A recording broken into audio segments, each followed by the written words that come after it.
ప్రియులారా, ప్రేమధార కార్యక్రమానికి మీకు స్వాగతం. శాశ్వతమైన దేవుని కృపలో మీరు క్షేమంగా మరియు భద్రంగా ఉన్నారని మేము విశ్వసిస్తున్నాం. ఈ కార్యక్రమాల ద్వారా మీరు ఏమి నేర్చుకుంటున్నారో దానిని మీరు మీ వ్యక్తిగత జీవితంలో కూడా అన్వయించుకుంటున్నారని ఆశిస్తున్నాం. నేటి ఈ పాఠంలో యేసుక్రీస్తు యొక్క వంశావళి గూర్చి, ముఖ్యంగా అందులోని విషయాలు చారిత్రాత్మకంగా ఎంత ఖచ్చితమైనవో అనే విషయాలను గురించి చర్చిస్తాం. ఇక ఆ విషయాల ద్వారా దేవుడు మనకు ఏమి నేర్పించబోతున్నాడో శ్రద్ధగా విందామా?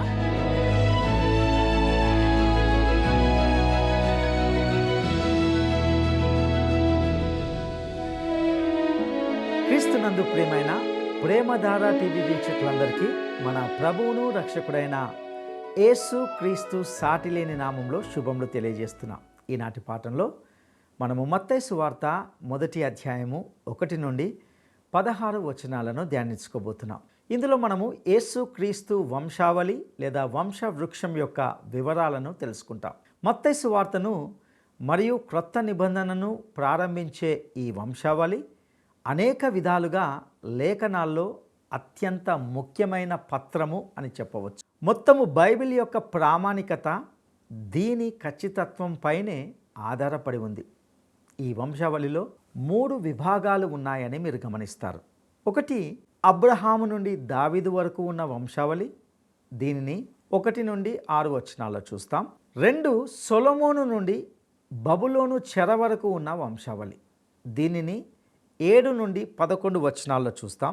3 బబులోను చెర నుండి వడ్రంగి అయిన యోసేపు వరకు ఉన్న వంశావళి, దీనిని 12 నుండి 17 వచనాల్లో చూస్తాం.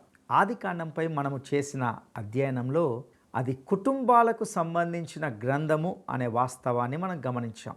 అందులోని వంశావళులు అత్యంత ముఖ్యమైనవి. క్రొత్త నిబంధనను ప్రారంభించేటప్పుడు వాటిని మనము ఇక్కడ కూడా చూడవచ్చు. ఇక్కడ నేను ఒప్పుకోవాల్సిన విషయం ఏమిటంటే, మొదట ఇది చదివేటప్పుడు చాలా నిస్సారంగా నిరాసక్తిని కలిగించేదిగా కనిపిస్తుంది. మీరు ఎవరికైనా క్రొత్త నిబంధనను ఇస్తే వారు మత్తయి సువార్తలో వారి కళ్ళెదుటే ఉన్న వంశావళితో ఇక్కడ మొదలు పెడతారు, కానీ వారు దానిలో అంత దూరం వెళ్ళలేరు. చాలాసార్లు మనకు తెలిసిన వ్యక్తులకు క్రొత్త నిబంధన గ్రంథాన్ని ఇస్తూ ఉంటాం.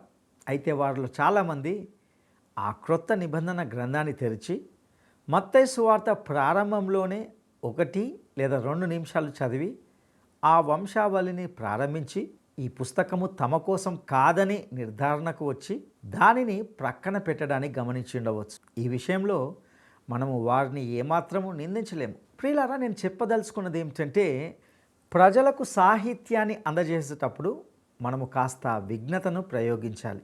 ఒక సాధారణ వ్యక్తి మత్తయి సువార్తతో కాకుండా ముఖ్యంగా మార్కు సువార్తతో మిగిలిన 3 సువార్తల్లో ఏదో ఒక దానితో చదవడం ప్రారంభించడం మంచిది. అయితే దీనివల్ల ఈ వంశావళి యొక్క ప్రాముఖ్యత ఏమాత్రము తగ్గదు అని మనం గ్రహించాలి. ఈ క్రొత్త నిబంధన ఈ వంశావళి యొక్క ఖచ్చితత్వంపై ఆధారపడి ఉంటుంది. ఎందుకంటే ఇది ప్రభువైన యేసు క్రీస్తు అబ్రహాము వంశావళి మరియు దావీదు వంశావళికి చెందినవాడనే వాస్తవాన్ని నిర్ధారిస్తుంది. ఈ 2 కూడా చాలా ముఖ్యమైనవి. ఎందుకంటే అబ్రహాము వంశావళి ఆయనను ఆ దేశము లేదా జాతిలో ఉంచుతుంది, మరియు దావీదు వంశావళి ఆయనను సింహాసనంపై ఉంచుతుంది. ఆయన ఆ రాజ వంశావళిలో ఉన్నాడు. ప్రియులారా, ఇశ్రాయేలు జాతికి వంశావళులు అనేది చాలా ముఖ్యమైనవి, మరియు వాటి ద్వారా ఒక వ్యక్తికి ఒక నిర్దిష్ట వంశావళికి చట్టబద్ధమైన హక్కు ఉందో లేదో నిర్ధారించవచ్చు. ఉదాహరణకు, ఇశ్రాయేలు ప్రజలు చెర నుండి తిరిగి వచ్చినప్పుడు ఎజ్రా గ్రంథము 2వ అధ్యాయము 62వ వచనంలో ఈలాగు మనం కనుగొంటాం. వీరు వంశావళి లెక్కలో తమ తమ పేరులను వెతికినప్పుడు అవి కనబడకపోయినందున యాజక ధర్మములో నుండి ప్రత్యేకింపబడి అపవిత్రులుగా ఎంచబడిరి. ఎజ్రా కాలంలో లేవి గోత్రపు నమోదు పట్టికను పరిశీలించి తప్పుడు దావా చేసిన వారిని ఈ విధంగా తొలగించడం సాధ్యమైంది. స్పష్టంగా చెప్పాలంటే ఈ వంశావళి ప్రభుత్వంచే ఇవ్వబడింది మరియు ప్రజలకు అందుబాటులో ఉండేది. ఇశ్రాయేలు ఒక దైవ పరిపాలన అనగా థియోక్రసీ కావడం వల్ల వాస్తవానికి చర్చ్ మరియు రాజ్యము ఈ రెండు ఏకమై ఉండడం వల్లనే వాటిని ఆలయంలో ఉంచారని నాకు ఒక అభిప్రాయం ఉంది. క్రీస్తు శకము 70వ సంవత్సరంలో యెరూషలేము ఆలయము ధ్వంసం అయ్యేంత వరకు ఈ వంశావళి స్పష్టంగా ప్రదర్శనలో ఉండేది మరియు దీనిని బహిరంగ రికార్డుల నుండి కాపీ చేసి ఉండవచ్చు. యేసు శత్రువులు వాటిని తనిఖీ చేయగలిగారు మరియు బహుశా అలా చేసి ఉండవచ్చు. ఇది ఆసక్తికరమైనది మరియు ముఖ్యమైనది, ఎందుకంటే వారు ప్రభువైన యేసు యొక్క ప్రతి కదలికను సవాలు చేశారు. పునరుత్థానానికి ప్రత్యామ్నాయ వివరణను కూడా అందించారు, కానీ వారు ఆయన వంశావళిని ఎన్నడూ ప్రశ్నించలేదు. దానికి కారణం ఏమిటంటే వారు దానిని జాగ్రత్తగా పరిశీలించి అది ఖచ్చితమైనదని కనుగొనడమై ఉండాలి. ఇది నిజంగా అత్యంత ముఖ్యమైన విషయం, ఎందుకంటే ఇది యేసును ఒక అత్యంత విశిష్టమైన స్థానంలో నిలబెడుతుంది. గొర్రెల కాపరి ద్వారం గుండానే లోపలికి ప్రవేశిస్తాడని, కానీ దొంగ మరియు దోపిడీదారులు మాత్రము గొర్రెల దొడిలోకి ప్రవేశించడానికి వేరే మార్గం గుండా ఎక్కి వస్తారని ఆయన చెప్పిన మాట మీకు గుర్తుందనుకుంటాను. ఈ విషయాన్ని యోహాను సువార్త 10వ అధ్యాయము 1-2 వచనాల్లో చూస్తాం. ఇంతకీ ఆ మంద లేదా గొర్రెల దొడ్డి ఎవరంటే ఇశ్రాయేలు జనాంగమే. ఆయన అనగా కాపరి అయిన యేసు వెనుక వైపు కంచె దూకి ఆ మందలోకి ప్రవేశించలేదు. అలాగే సందు దారి గుండా కూడా దొడ్డిలోకి రాలేదు. ఆయన ముఖ్య ద్వారం గుండానే లోపలికి వచ్చాడు. ఆయన దావీదు వంశంలోను అబ్రహాము వంశంలోను జన్మించాడు. మత్తయి మన ముందు ఉంచుతున్న విషయం ఇదే. పాత నిబంధనలో ప్రస్తావించబడిన వాటన్నిటికీ ఆయనే నెరవేర్పు. కాబట్టి క్రీస్తు శత్రువులు ఆయన వంశావళికి సంబంధించి ఆయనను ఎన్నడూ సవాలు చేయలేకపోయారు. ఆయనను సవాలు చేయడానికి వారు వేరే మార్గాలను వెతుక్కోవలసి వచ్చింది. వాస్తవానికి వారు అలాగే చేశారు కూడా. ప్రియులారా, చాలాసార్లు అనేక మంది బైబిల్ గ్రంథాన్ని చదువుతారు, కానీ అందులో ఆసక్తికరంగా ఉన్న భాగాలను మాత్రమే చదవడానికి ఇష్టపడుతుంటారు. వారు ఇలాంటి వంశావళిని చదవరు. అయితే దేవుని ఆత్మ వాటిని మనకు ఇవ్వడానికి ఉద్దేశించాడు గనుక వాటిలో మనకు కొంత ప్రాముఖ్యత ఉండాలి అని మనం గ్రహించాలి. కాబట్టి ఈ వంశావళిని ఇప్పుడు మత్తయిలో గమనించమని నేను మిమ్మల్ని అడుగుతున్నాను, ఎందుకంటే ఇది చాలా ముఖ్యమైనది. ప్రియులారా, ఇక్కడ పేర్కొనబడిన వంశావళి యోసేపు వైపు నుండి వచ్చినటువంటి ప్రభు అయిన యేసు వంశావళి. మనము లూకా సువార్తలో మనకు మరొక వంశావళి ఉంటుంది, అది మరియ వైపు నుండి ఉంటుంది. ఇక మత్తయి సువార్త 1వ అధ్యాయము 1వ వచనాన్ని మనము గమనిద్దాం. అబ్రహాము కుమారుడగు దావీదు కుమారుడైన యేసు క్రీస్తు వంశావళి. వంశాలు లేదా తరాల గ్రంథము అనేది మత్తయి సువార్తకు మాత్రమే ప్రత్యేకమైన పదబంధం అని చెప్పాలి. ఇది ఒక విశిష్టమైన వ్యక్తీకరణ అయి ఉన్నది. ప్రియులారా, క్రొత్త నిబంధనలో మరెక్కడ మీకు ఇది కనిపించదు. మీరు పాత నిబంధనను గనక వెనక్కి చదువుకుంటూ వెళ్తే, అనగా మలాకి, జకరియా, హగ్గాయి గ్రంథాల గుండా వెళ్ళి ఆపై పంచ గ్రంథాలైన ద్వితీయోపదేశ కాండము, సంఖ్యాకాండము, లేవియా కాండము, నిర్గమ కాండములను దాటుకుంటూ ఆది కాండం వరకు వెళ్తే బైబిల్లో మత్తయి సువార్తలో తప్ప మరెక్కడా ఇలాంటి వంశావళి లేదని మీరు దాదాపుగా ఒక నిర్ధారణకు వస్తారు. ఆపై ఒక్కసారిగా మీరు ఆది కాండము 5వ అధ్యాయానికి చేరుకున్నప్పుడు 1వ వచనంలో ఆదాము వంశావళి గ్రంథము ఇదే అనే మాటను చూస్తారు. ఆ వ్యక్తీకరణ మళ్ళీ అక్కడ కనిపిస్తుంది. ఇక్కడ 2 గ్రంథాలు ఉన్నాయి. అవేమిటంటే, ఒకటి ఆదాము వంశావళి గ్రంథము మరియు 2 యేసుక్రీస్తు వంశావళి గ్రంథము. ఇంతకీ మీరు ఆదాము కుటుంబంలోకి ఎలా ప్రవేశించారు అంటే, మీరు కేవలము భౌతికంగా జన్మించడం ద్వారా అందులోకి అప్పటికే వచ్చారు. మీరు ఆ పనిని మీకు మీరుగా చేయలేదు. వాస్తవానికి దానితో మీకు ఎటువంటి సంబంధం లేదు. కానీ మీరు మరియు నేను ఆదాము కుటుంబంలోకి ప్రవేశించిన విధానం అదే. మనము జన్మించడం ద్వారానే అక్కడికి చేరుకున్నాం. అయితే రోమా 5:12 ప్రకారము ఆదాములో అందరూ మరణిస్తారు. ఆదాము గ్రంథము మరణానికి సంబంధించిన గ్రంథం. ఆ తర్వాత యేసుక్రీస్తు వంశావళి గ్రంథం అనే మరో పుస్తకం ఉంది. మీరు ఆ కుటుంబంలోకి అనగా ఆ వంశావళిలోకి ఎలా ప్రవేశించారు అంటే మీరు ఒక జన్మ ద్వారా అనగా నూతన జన్మ ద్వారా అందులోకి ప్రవేశించారు. దేవుని రాజ్యాన్ని చూడాలంటే మనము తిరిగి జన్మించాలని యోహాను సువార్త 3వ అధ్యాయము 3వ వచనంలో ప్రభువైన యేసు చెప్పాడు. నూతన జన్మ లేదా తిరిగి జన్మించడం అనేది మనలను గొర్రెపిల్ల యొక్క జీవ గ్రంథంలో ఉంచుతుంది. మరియు క్రీస్తును విశ్వసించడం ద్వారా మనం అక్కడికి చేరుకుంటాం. మనం అందరము మొదటి పుస్తకంలో అనగా ఆదాము వంశావళి గ్రంథంలో ఉన్నాం. నా ప్రియ స్నేహితుడా, నీవు కూడా గొర్రెపిల్ల యొక్క జీవ గ్రంథంలో ఉన్నావని నేను నమ్ముతున్నాను. ఇక్కడ మత్తయి 1వ వచనంలో యేసు దావీదు కుమారుడు అని అంటున్నాడు. ఎందుకంటే దావీదు ఒక రాజు, అతని కుటుంబము రాజవంశానికి చెందింది. కాబట్టి అతడు ప్రభువైన యేసును మెస్సియాగా, రాజుగా, ఈ భూమిపై పరలోక రాజ్యాన్ని స్థాపించబోయే వ్యక్తిగా పరిచయం చేస్తున్నాడు. దేవుడు దావీదుకు చేసిన ప్రవచనాల నెరవేర్పులో యేసు దావీదు వంశంలోనే ఉండాలి. అందుకే ఆయన దావీదు కుమారుడు. అదేవిధంగా ఆయన అబ్రహాము కుమారుడు కూడా. మరియు ఆయన అబ్రహాము కుమారుడు కావడం చాలా ముఖ్యం. ఎందుకంటే దేవుడు అబ్రహాముతో ఆదికాండము 22వ అధ్యాయము 18వ వచనంలో భూలోకములోని జనములన్నీ నీ సంతానము వలన ఆశీర్వదించబడును అని చెప్పాడు. మరియు గలతీ పత్రిక 3వ అధ్యాయము 16వ వచనంలో పౌలు ఆ సంతానము ఎవరో వివరిస్తున్నాడు. అబ్రహామునకును అతని సంతానమునకును వాగ్దానములు చేయబడెను. ఆయన అనేకులను గూర్చి అన్నట్టు నీ సంతానములకును అని చెప్పక ఒకని గూర్చి అన్నట్టే నీ సంతానమునకును అనెను. ఆ సంతానము క్రీస్తు.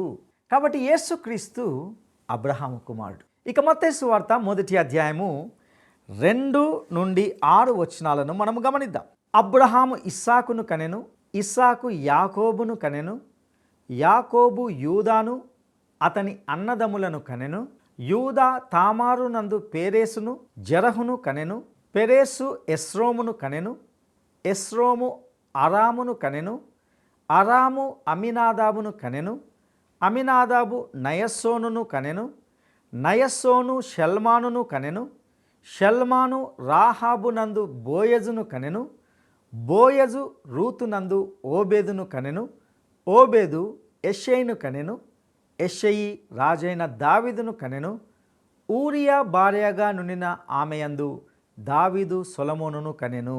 ప్రియులారా, తదుపరి వంశావళిని జాగ్రత్తగా పరిశీలిస్తే ఆసక్తికరంగా ఉండడమే కాదు, అది నిజంగా ఉత్కంఠభరితంగా ఉంటుంది. ఇందులోని 4 పేర్లు నియాన్ లైట్లలో ఉన్నట్లుగా కనిపిస్తాయి. నిజంగా క్రీస్తు వంశావళిలో వాటిని చేర్చడము ఆశ్చర్యకరంగా అనిపిస్తుంది. ఎందుకంటే మొదట అవి స్త్రీల పేర్లు, రెండవది అవి అన్యుల పేర్లు. సాంప్రదాయకంగా హెబ్రీ వంశావళిలో స్త్రీల పేర్లు కనిపించేవి కావు. అయితే ఈ విషయంలో మీరు ఏమాత్రము తప్పు పట్టాల్సిన అవసరం లేదు. ఎందుకంటే దీనికి చక్కటి కారణం ఏమిటంటే నేటి వివాహ వ్యవస్థలో కూడా మనము సరిగ్గా ఇదే పద్ధతిని పాటిస్తున్నాం. సాధారణంగా వివాహం జరిగినప్పుడు ఆ దంపతులు స్వీకరించే ఇంటి పేరు పురుషునిదే అయి ఉంటుంది. వారు స్త్రీ ఇంటి పేరును స్వీకరించరు. ఆమె వంశ పరంపర అక్కడితోనే ముగిసిపోతుంది. కానీ అతని వంశ పరంపర మాత్రము కొనసాగుతుంది. నేడు మనము అనుసరిస్తున్న పద్ధతి ఇదే. అప్పట్లో కూడా వారు అనుసరించిన పద్ధతి కూడా ఇదే. అమ్మాయి వైపు ఇంటి పేరు ఎంత మంచిగా అందమైనదిగా ఉన్నప్పటికీ వివాహము తర్వాత ఆమె ఇంటి పేరు మార్చుకొని పురుషుడికే ప్రాధాన్యత ఇచ్చే పరిస్థితి ఉంటున్నది. సాంప్రదాయ ప్రకారము పురుషుడి పేరునే తీసుకోవడం, పురుషుని వంశావళినే కొనసాగడం ఆనవాయితీగా ఉంటున్నది. ఇక యేసు కాలంలోని వంశావళిలో స్త్రీ పేరును కనుగొనడం నిజంగా అసాధారణమైన విషయం. అయినప్పటికీ ఇందులో మనకు 4 పేర్లు ఉన్నాయి. వారు 4 స్త్రీలు మాత్రమే కాదు, వారు 4 కూడా అన్యులే. మనకు తెలిసినట్లుగా దేవుడు తన ప్రజలు అన్యులతో మరియు అన్య జనాంగముతో అంతర్వివాహము చేసుకోకూడదని ధర్మశాస్త్రంలో చెప్పాడు. అబ్రహాము కూడా తన కుమారుడైన ఇస్సాకుకు వధువును తీసుకురావడానికి తన ప్రజల వద్దకు తిరిగి పంపమని దేవునిచే ఆదేశించబడ్డాడు.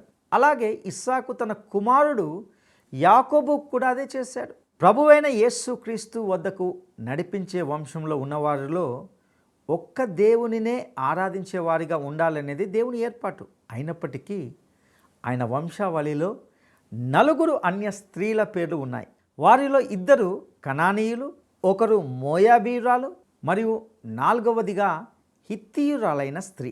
మీరు సహజంగానే వారు ఇంతకీ క్రీస్తు వంశావళిలోకి ఎలా ప్రవేశించారు అనే ప్రశ్నను అడుగుతారు. ఇందులోని మొదటి వ్యక్తి తామారు.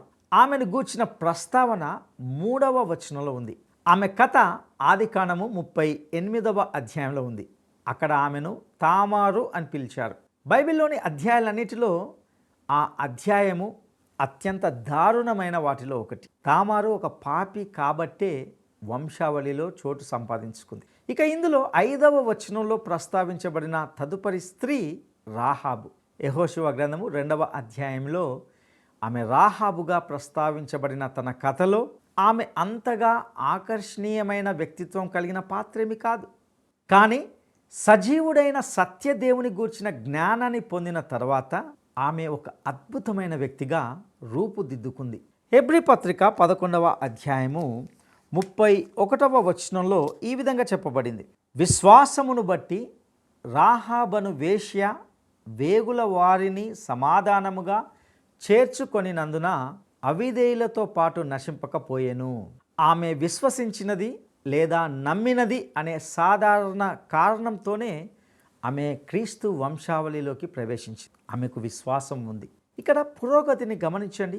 పాపిగా వచ్చి ఆపై విశ్వాసం యొక్క చేతిని చేరుకోవాలి. ఇక 5వ వచనంలో ప్రస్తావించబడిన తదుపరి స్త్రీ ఎవరంటే రూతు. ఆమె అందమైన వ్యక్తి మరియు మీరు ఆమెలో ఏ తప్పును కనుగొనలేరు. అయితే ద్వితీయోపదేశకాండము 23వ అధ్యాయము 3వ వచనం ప్రకారము రూతు కాలములో మోయాబీయుడు లేదా అమ్మోనీయుడు ప్రభువు సంఘంలోకి ప్రవేశించకూడదనే చట్టము ఆమెను నిషేధించింది. ధర్మశాస్త్రము ఆమెను దూరంగా ఉంచినప్పటికీ బోయజు అనే ఒక వ్యక్తి ఒకరోజు తన పొలంలోకి వచ్చి ఆమెను చూశాడు. అది మొదటి చూపులోనే కలిగిన ప్రేమ. బోయజు రూతును మొదటి చూపులోనే ప్రేమించాడు మరియు అతడు అన్యురాలైన ఆమెను ఇశ్రాయేలు సమాజంలోకి తీసుకురావడం ద్వారా ఆమెకు దయను అందించాడు. రూతు గ్రంథము 2వ అధ్యాయము 10వ వచనంలో ఆమె బోయజును ఇలా అడిగింది, ఏమి తెలిసి పరదేశినైన నాయందు లక్ష్యం ఉంచునట్లు నీకు కటాక్షము కలిగెను. దేవుడు మనపై చూపిన కటాక్షము కృప గురించి మీరు మరియు నేను అదే ప్రశ్నను అడగవచ్చు. ఇక్కడ మరలా ఆ పురోగతిని గమనించండి. మనము పాపులుగా వచ్చి విశ్వాస హస్తాన్ని చాపుతున్నాం మరియు ఆయన తన అద్భుతమైన కృప ద్వారా మనలను రక్షిస్తాడు. ఇక 4వదిగా ఇక్కడ బెత్షెబా అనే పేరు ప్రస్తావించబడలేదు, కానీ 6వ వచనంలో ఉరియా భార్యగా ఉండిన ఆమె అని పిలువబడింది. ఆమె పేరు ప్రస్తావించబడలేదు ఎందుకంటే అది ఆమె పాపం కాదు. వాస్తవానికి అది దావీదు పాపం మరియు దానికి నిజంగా మూల్యం చెల్లించుకోవాల్సి వచ్చింది దావీదే. అతడే దానికి మూల్యం చెల్లించాడు. పాపం చేసిన తన బిడ్డల్లో ఏ ఒక్కరిని కూడా దేవుడు విడిచిపెట్టడు. కాబట్టి ఆమె క్రీస్తు వంశావళిలోకి ప్రవేశించింది. ఒక గొర్రె మంద నుండి తప్పిపోయి దారి తప్పిన గొర్రెగా మారవచ్చు, కానీ మనకు గొర్రెల వెంట వెళ్ళి వాటిని ఎల్లప్పుడూ తిరిగి మందలోకి తీసుకొని వచ్చే కాపరి ఉంటున్నాడు. ఆయన దావీదును కూడా తిరిగి తీసుకొని వచ్చాడు. కాబట్టి రక్షణ యొక్క పూర్తి కథ ఈ వంశావళిలోనే ఉంది. ఇప్పుడు ఈ వంశావళి గురించి మరికొన్ని ఆసక్తికరమైన విషయాలు ఉంటున్నాయి. ఈ వంశావళిని మొదటి దినవృత్తాంతములు 3వ అధ్యాయంలో కొన్ని పేర్లు భిన్నంగా వ్రాయబడ్డప్పటికీ వాటితో పోల్చి చూస్తే మత్తయి సువార్త 1వ అధ్యాయము 8వ వచనంలో ఆహజ్యా, యోవాషు మరియు అమజ్యా పేర్లు వదిలివేయబడ్డాయి. వంశావళులు ఒక నిర్దిష్ట వంశ పరంపరను మనకు తెలియజేయడానికి ఉదహరించబడ్డాయని, అలాగే బైబిల్లోని ప్రతి వంశావళిలోనూ ప్రతి వ్యక్తి పేరు తప్పనిసరిగా ప్రస్తావించబడాల్సిన అవసరం లేదని ఇది సూచిస్తుంది. జలప్రళయానికి ముందు ఆదికాండంలో మనకు ఇవ్వబడిన వంశావళి విషయంలో మనము ఈ విషయాన్ని గుర్తుంచుకోవాలని నేను అనుకుంటున్నాను. ఇవి తప్పనిసరిగా సంపూర్ణ వంశావళులు కావు, కానీ మన కోసము ఒక నిర్దిష్ట వంశ క్రమాన్ని గుర్తించడానికి మాత్రమే అవి ఇవ్వబడ్డాయి. ఇక మత్తయి సువార్త 1వ అధ్యాయము 10-11 వచనాలను మనం గమనిద్దాం. హిజ్కియా మనష్షేను కనెను, మనష్షే ఆమోనును కనెను, ఆమోను యోషియాను కనెను. యూదులు బబులోనుకు కొనిపోబడిన కాలములో యోషియా యెకొన్యాను అతని సహోదరులను కనెను. 11వ వచనంలో మత్తయి యెహోయాకీమును విడిచిపెట్టి యెకొన్యాను చేర్చినట్లు మనం చూస్తాం. యెకొన్యా మన ప్రత్యేక శ్రద్ధకు అర్హుడు. ఎందుకంటే అతని సంతానంలో ఎవరు సింహాసనం మీద కూర్చోరని దేవుడే స్వయంగా చెప్పాడు. ఇర్మియా గ్రంథము 22వ అధ్యాయము 24-30 వచనాలు ఈ విధంగా తెలియజేస్తున్నాయి. యెహోవా సెలవిచ్చినదేమనగా, యూదా రాజైన యెహోయాకీము కుమారుడగు కొన్యా నా కుడి చేతికి శిఖా ఉంగరముగా ఉండినను దాని మీద నుండి నిన్ను ఊడదీసి వేసేదనని నా తోడని ప్రమాణము చేయుచున్నాను. యెహోవా ఇలాగు సెలవిచ్చుచున్నాడు, సంతానహీనుడనియు తన దినములలో వర్ధిల్లని వాడనియు ఈ మనుషుని గూర్చి వ్రాయుడి. అతని సంతానములో ఎవడును వర్ధిల్లడు, వారిలో ఎవడును దావీదు సింహాసనమందు కూర్చుండడు. ఇక మీదట ఎవడును యూదాలో రాజుగా నుండడు. ప్రియులారా, వాస్తవానికి ఈ వచనంలో అతని పేరు యెకొన్యా, కానీ అది యెహోవాకు ఉపసర్గ. కాబట్టి దేవుడు అతని పేరు నుండి ఏ అనే అక్షరాన్ని తీసివేసి కొన్యా అని ఉంచాడు. మరియు ఈ మనిషి ఒక దుష్టరాజు కూడా.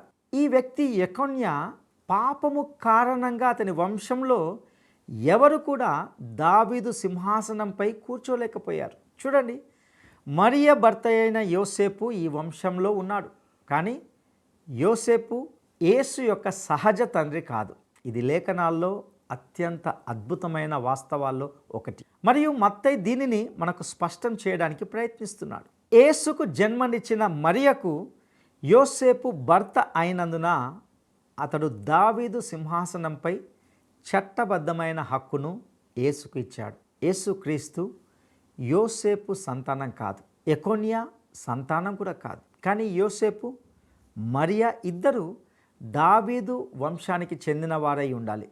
మరియు వారు దావీదు యొక్క ఇద్దరు వేరువేరు కుమారుల నుండి 2 వేరువేరు వంశాల ద్వారా ఆ వంశానికి చెందినవారే. మనము లూకా సువార్తను పరిశీలించినప్పుడు మరియా వంశావళి దావీదు కుమారుడైన నాతాను ద్వారా వచ్చిందని తెలుసుకుంటాం. యోసేపు వంశావళి మాత్రము సొలొమోను ద్వారా వచ్చిన రాజవంశం నుండి వచ్చింది. కాబట్టి యోసేపు మరియు మరియా ఇద్దరు దావీదు వంశానికి చెందినవారే. కాబట్టి ప్రజా సంఖ్య నమోదు కోసము వారు బెత్లెహేంకు వెళ్ళాల్సి వచ్చింది. నిజంగా ఈ వంశావళులు ఎంత ఆసక్తికరమైనవో, అద్భుతమైనవో మరియు ఎంత ప్రాముఖ్యమైనవో, అలాగే మనము వీటిని అధ్యయనం చేయడం కూడా ఎంత సముచితమో మీరే గమనించవచ్చు. ఇప్పుడు వంశావళి ఈ వచనంతో ముగుస్తుంది. ఇక మత్తయి సువార్త 1వ అధ్యాయము 16వ వచనాన్ని మనం గమనిద్దాం. యాకోబు మరియ భర్త అయిన యోసేపును కనెను, ఆమె యందు క్రీస్తు అనబడిన యేసు పుట్టెను. అబ్రహాము ఇస్సాకును కనెను అని 2వ వచనంలో చెప్పబడినప్పటి నుండి మొదలైన క్రమాన్ని ఇది విచ్ఛిన్నం చేస్తుందని మీరు గమనించవచ్చు. అప్పటి నుండి అంత కేవలం కనడం అనేదే ఉంది. మరియు 16వ వచనం మాత్రము యాకోబు మరియ భర్త అయిన యోసేపును కనెను అని చెప్పడంతో మొదలవుతుంది. ఆ తర్వాత యోసేపు యేసును కనెను అనే మాట కొనసాగుతుందని మీరు ఆశిస్తారు, కానీ అది అక్కడ అలా చెప్పదు. దానికి బదులుగా అది ఇలా చెప్తుంది, యాకోబు మరియ భర్త అయిన యోసేపును కనెను, ఆమె యందు క్రీస్తు అనబడిన యేసు పుట్టెను. ప్రియులారా, స్పష్టంగా చెప్పాలంటే యోసేపు యేసు యొక్క తండ్రి కాదని మత్తయి స్పష్టం చేస్తున్నాడు. అతడు మరియ భర్త అయినప్పటికీ అతడు యేసు యొక్క తండ్రి కాదు. ఇంతకీ దీనికి వివరణ ఏమిటి? సరే, ఈ అధ్యాయంలోని మిగిలిన భాగంలో మత్తయి మనకు ఆ వివరణ ఇస్తాడు. మరియు ఇది పాత నిబంధన ప్రవచనాన్ని ఎలా నెరవేరుస్తుందో చూపిస్తాడు. ఇక మరిన్ని విషయాలను వచ్చే పాఠంలో తెలుసుకుందాం. ఇందులోని వాక్య సత్యాలను మీ జీవితాలకు అన్వయించుకొనుటకు ప్రభువు మీకు సహాయం చేయనుగాక. దైవాశీస్సులు.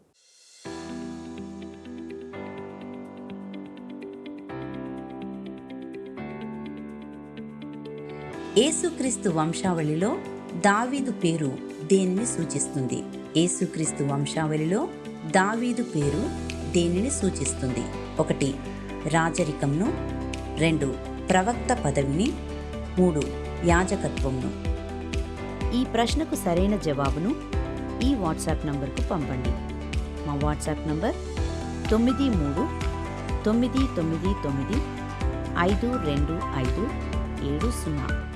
ఈరోజు బైబిల్ అధ్యయన కార్యక్రమం మీకు ఆధ్యాత్మికంగా మేలుకరంగా ఉందని ఆశిస్తున్నాం. మీకేమైనా ప్రశ్నలు కానీ లేదా సందేహాలు కానీ లేక ప్రార్థన మనవులు కానీ ఉంటే స్క్రీన్ మీద ఇవ్వబడిన ఫోన్ నెంబర్కు కాల్ చేయడానికి సంకోచించకండి. మీ అభిప్రాయాన్ని మేము విలువైనదిగా భావిస్తున్నాం. మీ ఫోన్ కాల్ కోసం మేము వేచి ఉంటాం. ఈ కార్యక్రమాలను మీ బంధువులకు, స్నేహితులకు పరిచయం చేస్తారు కదూ. సర్వశక్తిమంతుడైన దేవుడు మీకు తోడై ఉండి నడిపించునుగాక.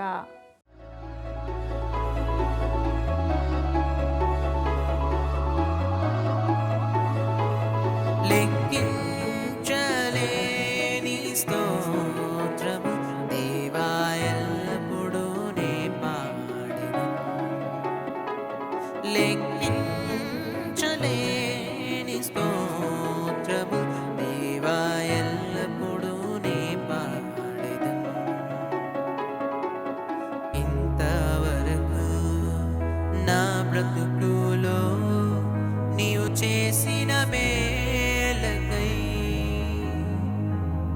ఇంతవరకు నా బ్రతుకులో నీవు చేసిన మేలకై లెక్కించలేని స్తోత్రము దేవా ఎల్లప్పుడూ నే పాడెను. లెక్కించలేని స్తోత్రము దేవా ఎల్లప్పుడూ నే పాడెను.